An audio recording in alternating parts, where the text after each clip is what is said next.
My name is Kassandra Laprade-Seuthe. I'm an acquisitions curator at the United States Holocaust Memorial Museum, and I've been in this position for approximately 6 years. Several years ago, we were approached by the son of a Holocaust survivor, and he had found an album among his father's possessions that he couldn't identify. So he thought that there might be relevant photographs for our work, and he wanted to share that with us. When we looked through the album, we noticed that there was an inscription, that it was noted as the possession of the Lechner family. After museum historians did some research, they determined that there was a likely connection to Jakob Lechner. Lechner was an SS officer who was stationed in Warsaw as a Kriminalkommissar. Among personal snapshots are included some propaganda photography that can be identified as photographs of Mieczysław Bil-Bilażewski. If you look closely at the photograph, you'll notice in the lower left corner that there's a small inscription, BIL. Bilażewski's photo studio in Warsaw was known under the name M. Bil.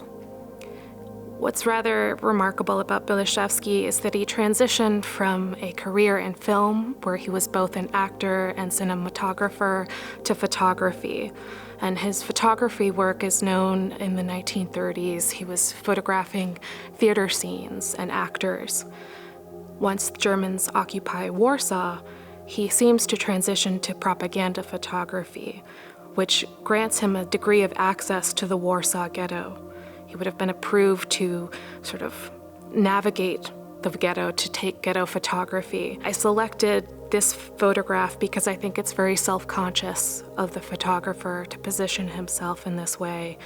He's photographing what appears to be someone within the German occupation administration, photographing a Jewish resident of the ghetto. And that proximity both sort of removes him, but places him very closely to his aim, and that was to take photography that would be consumed by the German occupation forces. And his gaze was informed by what he thought his audience wanted to see. So many of the other photographs in the album, and indeed on that same page, are of sort of stereotypical Jewish residents of the Warsaw Ghetto.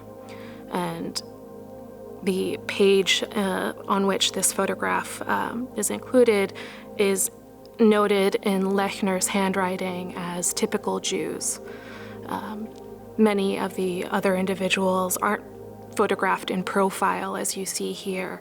It's full on, but in a fashion that accentuates racialized facial features, beards, tattered clothing, attributes of their person that might be used to dehumanize them, or which would reflect anti-Semitic Nazi propaganda about Jewish residents of the Warsaw Ghetto. I think it's important to note that so much of the photography that we have that was taken for propaganda purposes, intended to dehumanize those who were photographed, was not done with the consent of those who we see. And I think that calls on us to be more deliberate about how we use those photographs.